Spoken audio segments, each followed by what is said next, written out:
What's good, YouTube? It's your boy Danny, Puerto Rican face, motherfucking Mendoza in the building, and I'm doing a player interview. He's definitely my first player interview.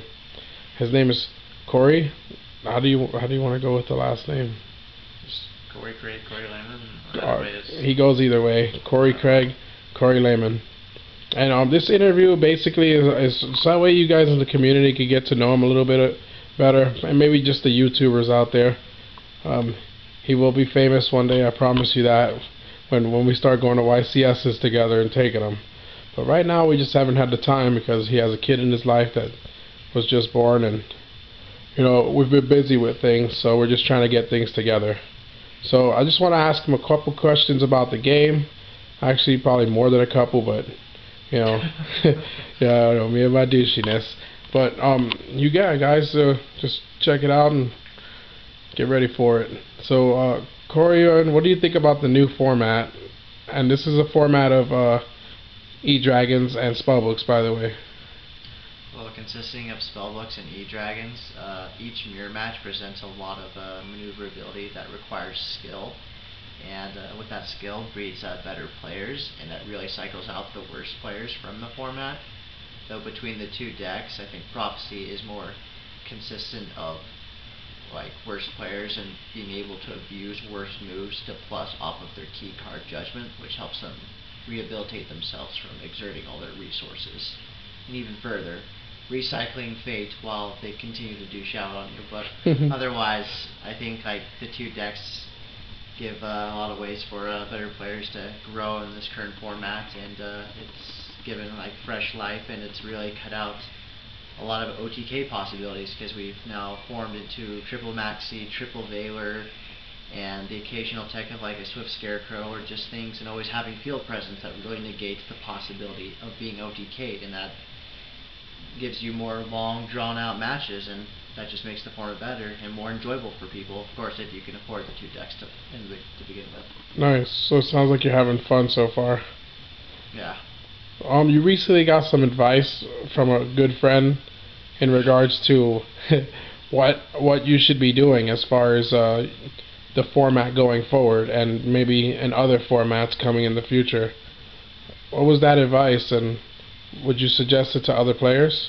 I would suggest it, and that advice was really abiding by always the tier 1 deck, because you always have to play something that's advantageous that can afford to overextend and actually come back from it, while also being able to have a good toolbox system with your extra deck, having a main deck system that can either Rhoda itself, can either just go hammy with summoning huge ass monsters that's just practically impossible to swing over without the other person having to overextend. And I just don't think this is really a format that you can afford to play some tier 2, tier 3.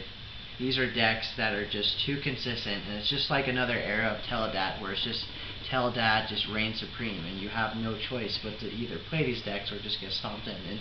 And if by the off chance you are playing that tier 2, tier 3, you have to have the perfect ideal hands to deal with it, and that's just too rare to come across. Absolutely. Well said. And another thing in that direction, the Teledad format, a lot of people don't like that term. Why did you use it?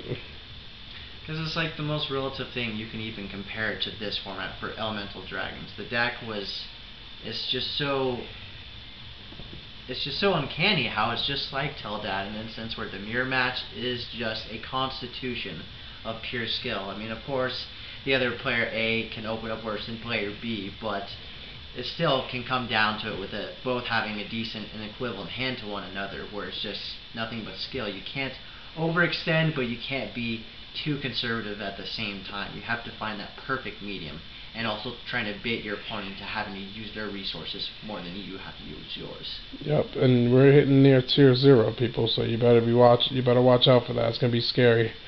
Reason why I say that, by the way, quick side note, is because we're to the point that dragons are finding out that Spellbook has tons of weaknesses in the side. It's nuts. And so, Corey, I had a separate question for you right now. It's a little bit it kind of goes with Yu-Gi-Oh, but not really. you don't fit Team Overload in the sense that you're not douchey. You're not an asshole. You're like one of the most nice people that anybody in the community could meet. What has Team Overload brought to you, and why are you on it? Initially, when I first came into the whole Yu-Gi-Oh community, especially in Spokane, there was always that top team, and that in particular, that was Teemo. It was always the thing that was reigning supreme. It was the most outstanding and had such a huge popularity going on at the time. But it also had the reputation of really douchey players, as per se he just mentioned. And I was actually admirable about all that. I actually respected the cocky attitudes because they had confidence, and with great skill you are going to develop confidence. And with getting the beatdowns I did repeatedly in my beginning, it gave me actually motivation to get better as a player and to really persevere and work on my skills so I can at least garner attention from them. And then eventually, as I did one day, get put on Team O. And when you're put into a position like that, it just kind of pushes you to keep maintaining that position and to strive a little bit further.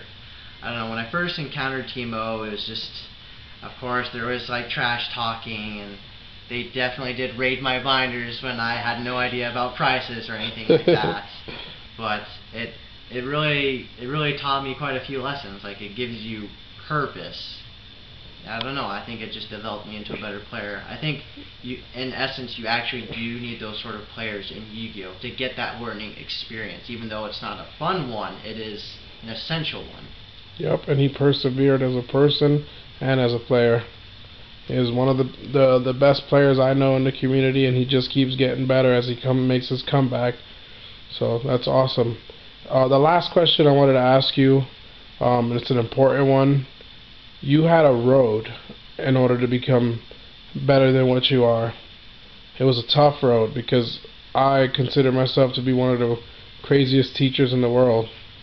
Do you have any advice for anybody who's trying to learn and how they should try and come up in the near future here?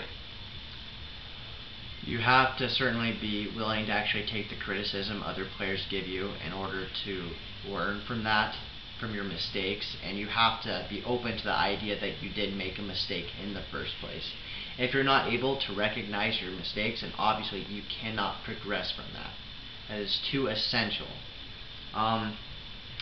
You have to be probably willing to just like read up on articles, watch dueling videos, see pro players, just anything to help you get anywhere you need to go in order to get to that skill level that you're trying to acquire to begin with.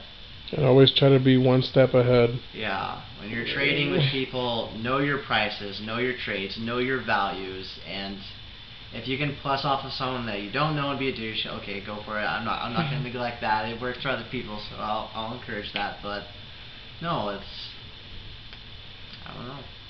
Definitely. Well, Corey, I really appreciate this interview. I want to share it with the rest of the world. Team Overload is in the building, and we definitely appreciate you. Like and subscribe. I'll do more player interviews like this in the future if you guys like it. And we definitely appreciate it. Just hit the comments and let us know if you need anything from us. Peace, much love, Team Overload.